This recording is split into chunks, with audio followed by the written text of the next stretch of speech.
Good morning students, welcome back to online classes. Class 4th subject Hindi.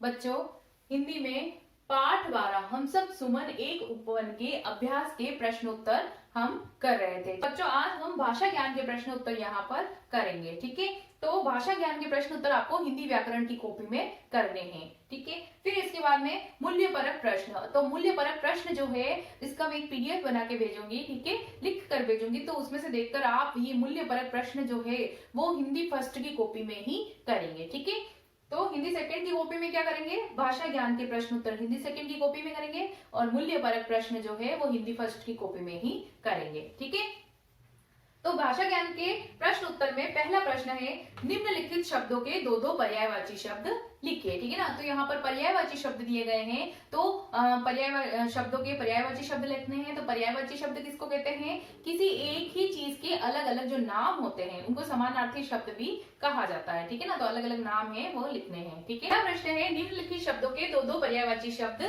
लिखिए। ठीक है ना, तो पहला शब्द है उपवन। ठीक है, अब हमें उपवन के पर्यायवाची लिखने हैं, तो उपवन यानी बगीचा। ठीक है ना, बाग, बगीचा, उद्यान। तो उपवन को और क्या क्या कहते हैं वो लिखने हैं, तो दो पर्यायवाची लिखने हैं। ठीक है ना, उपवन तो हम लिख देंगे उद्यान, उद्यान।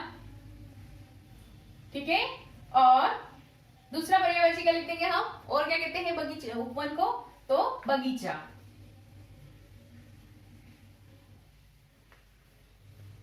और भी नाम है जैसे वाटिका है, बाग है। ठीक है, तो उद्यान और बगीचा।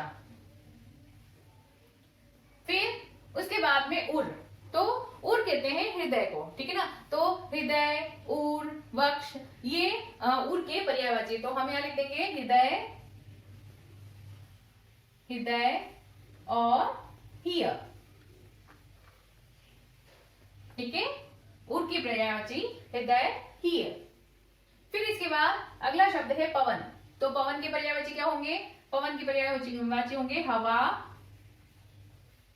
ठीक है ना, हवा, वायु, समीर। ठीक है, तो हवा और दूसरा लिख देंगे हम वायु।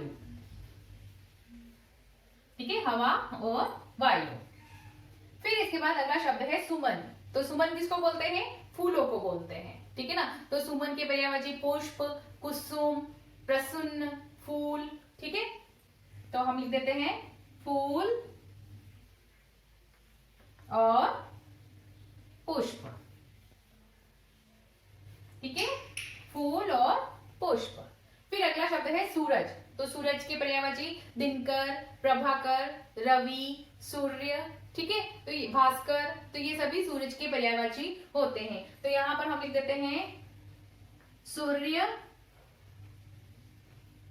और भास्कर। ठीक है, सूर्य, भास्कर। इसके अलावा दिनकर भी होता है। ठीक है, फिर इसके बाद धरती। तो धरती का पर्यायवाची क्या होगा, धरती का पर्यायवाची जमीन। ठीक है ना, जमीन भी कहते हैं, और वसुंधरा, वसुधा, पृथ्वी, ये सभी धरती के पर्यायवाची है। ठीक है, तो हम लिख देते हैं यहाँ पर वसुधा,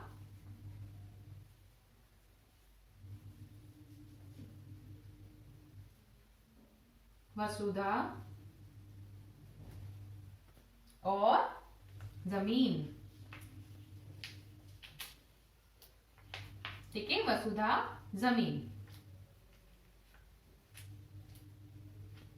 ठीक है बच्चों, तो इस प्रकार उपवन, ऊर्, पवन, सुमन, सूरज और धरती के ये पर्यायवाची है। तो ये आप अपनी हिंदी व्याकरण की कॉपी में लिखिए। ठीक है ना, अगला प्रश्न है, निम्नलिखित शब्दों के विलोम शब्द लिखिए। ठीक है ना, तो शब्दों के जो विपरीत अर्थ, ठीक है, शब्दों के जो विपरीत अर्थ होते हैं वह विलोम शब्द कहलाते हैं। ठीक है, जैसे हंसना, तो हंसने का उल्टा क्या होता है, रोना।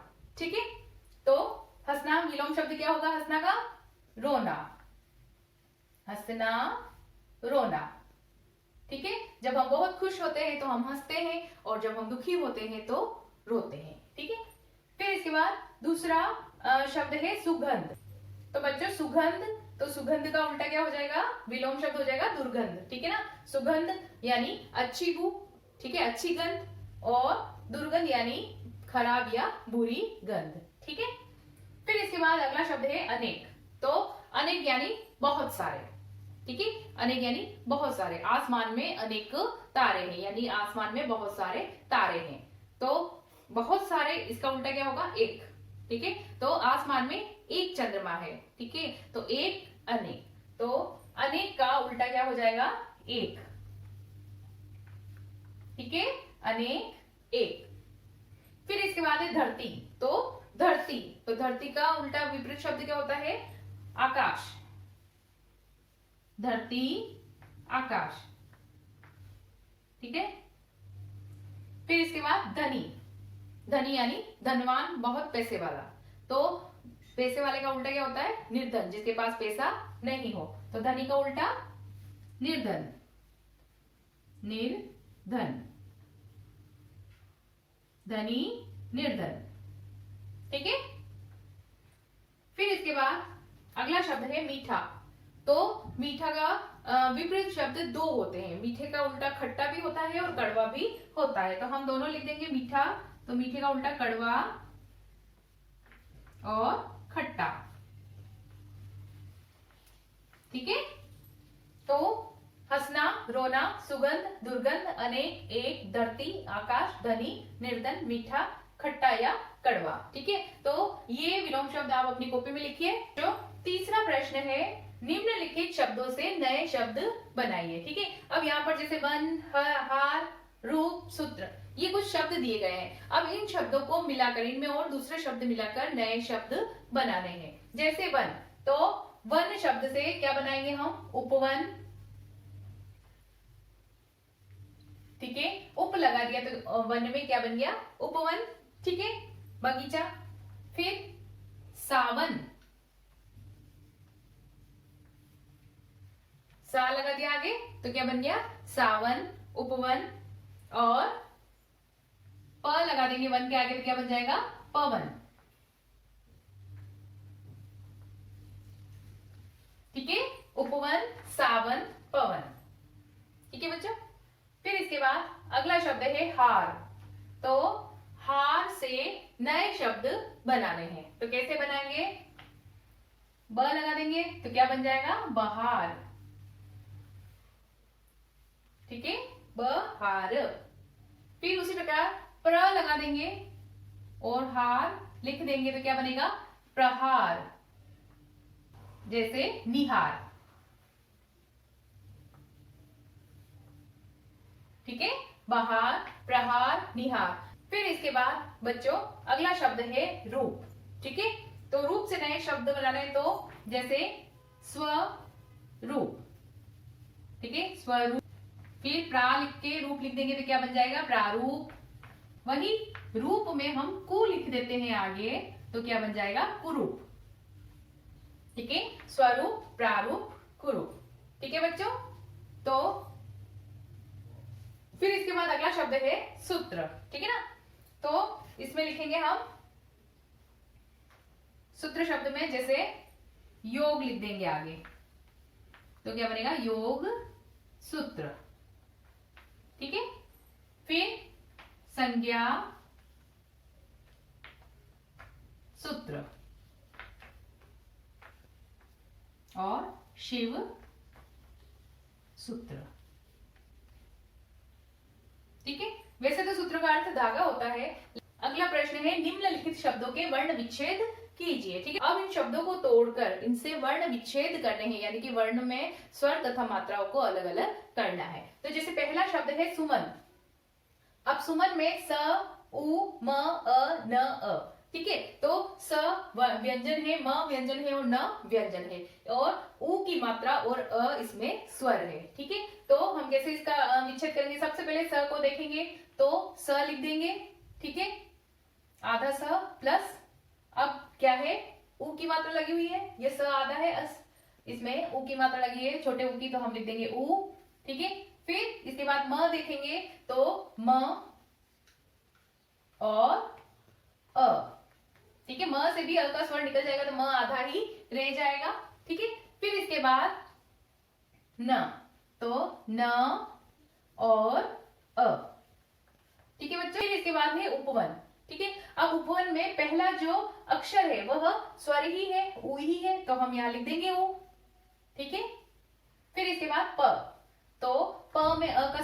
हुआ है, तो प व्यंजन लिख के और इस अ को अलग कर देंगे, ठीक है ना। प को हलंत लगाकर लिख देंगे और अलग कर देंगे। फिर व, तो इसी प्रकार व हलंत लगा देंगे, अ को अलग कर देंगे, और न, तो न, ठीक है। तो उ, ध, ठीक है, आधा ध रह जाएगा। फिर इसके बाद ध में से अ का स्वर निकाल देंगे, ठीक है, अ अलग हो जाएगा।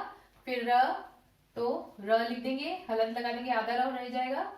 फिर अ, फिर त, अब त में किसकी मात्रा लगी हुई है, बड़ी की मात्रा लगी हुई है, तो ई को हम इधर लिख देंगे, ठीक है, बड़ी को अलग करके लिख देंगे। फिर इसके बाद अगला शब्द है स्वर।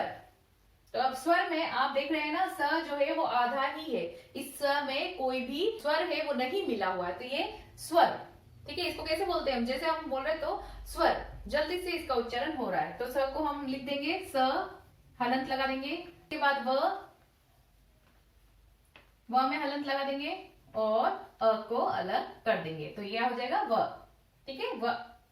फिर र, तो हलंत लगा के र को अलग करके और अ अलग लिख देंगे, ठीक है ना। फिर इसके बाद है सूत्र, अगला शब्द है सूत्र। तो सबसे पहले स को अलग करेंगे, ठीक है, हलंत लगा देंगे, आधा स बन जाएगा।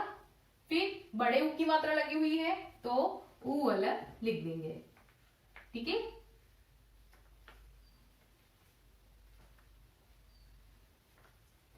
फिर इसके बाद अब सु हो गया, फिर त्र। तो त्र जो है वह दो व्यंजनों को मिलाने से बनता है, ठीक है ना। किसको मिलाने से, त, आधा त को मिलाएंगे, तो आधा त लिखेंगे हम पहले, फिर उसके बाद में र, ठीक है, आधा र और अ, ठीक है, त, र, अ, त्र, ठीक है ना, सूत्र, ठीक है बच्चों।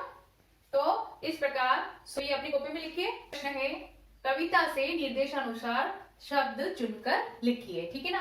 अब कविता में से व्यक्तिवाचक संज्ञा के, जातिवाचक संज्ञा के, सर्वनाम, विशेषण और क्रिया के शब्द चुनकर लिखने हैं, ठीक है ना। तो व्यक्तिवाचक संज्ञा के उदाहरण है, जैसे सूरज,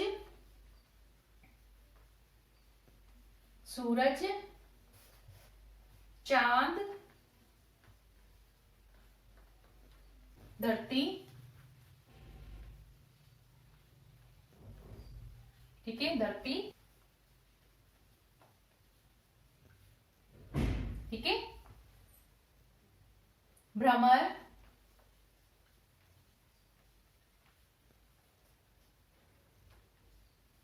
माली,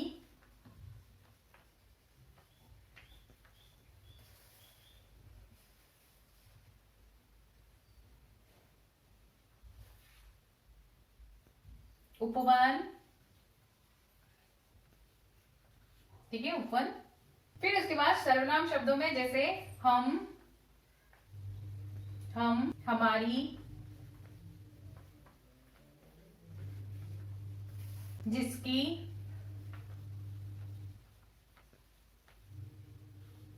फिर बच्चों विशेषण शब्द। तो विशेषण किसे कहते हैं, जो किसी शब्द की विशेषता, संज्ञा शब्दों की या सर्वनाम शब्दों की विशेषता बताते हैं, ठीक है ना। तो इसमें विशेषण शब्द जैसे मीठे,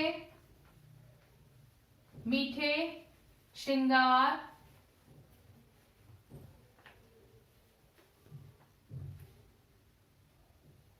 श्रृंगार, धनी, निर्धन, ठीक है ना, निर्धन,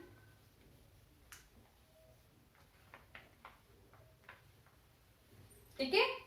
फिर इसके बाद बच्चों क्रिया शब्द। अब क्रिया शब्द कौन से, इसमें क्रिया शब्द वे शब्द होते हैं जिससे हमें किसी काम के होने या करने का पता चलता है, ठीक है। तो इसमें क्रिया शब्द कौन से हैं, जैसे सींचना, सींचे, क्रिया शब्द कौन से इसमें, जैसे खिलाती,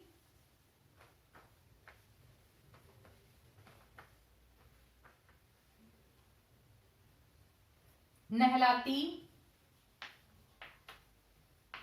तो नहलाना जो है वह एक क्रिया है, ठीक है ना। खिलाना, खिलना, सीखा, सीखना भी एक क्रिया है, ठीक है, ठीक है। तो ये शब्द अपनी कॉपी में लिख। तो बच्चों, भाषा ज्ञान के 5 प्रश्न उत्तर हमने यहाँ कर लिए हैं, ठीक है। तो ये प्रश्न उत्तर आप अपनी कॉपी में कीजिए।